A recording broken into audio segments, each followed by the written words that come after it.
பாட்டாளி மக்கள் கட்சி தலைவர் மருத்துவர் அன்புமணி ராமதாஸ் தாக்கல் செய்த மனுவுக்கு வருகின்ற 11ஆம் தேதிக்குள் மருத்துவர் ராமதாஸ் தரப்பினர் பதிலளிக்க வேண்டும் என சென்னை உரிமையியல் நீதிமன்றம் உத்தரவிட்டுள்ளது.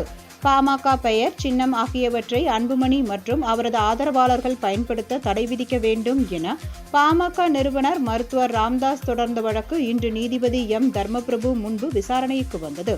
அப்போது ராமதாஸ் தாக்கல் செய்த வழக்கை நிராகரிக்க வேண்டும் என அன்புமணி தரப்பில் ஒரு புதிய மனு தாக்கல் செய்யப்பட்டது.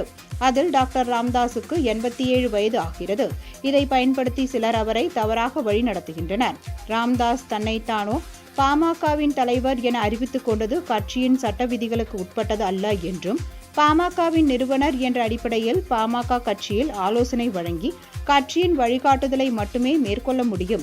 ஆனால் கட்சியின் முடிவுகளை எடுக்க பாமகவின் பொதுக்குழுதான் உச்சபட்ச அதிகாரம் கொண்டது என்றும் தெரிவிக்கப்பட்டுள்ளது. எனவே இந்த வழக்கு விசாரணைக்கு உகந்தது இல்லை என்பதால் ராமதாஸ் மனுவை தள்ளுபடி செய்ய வேண்டும் என்று கூறப்பட்டது.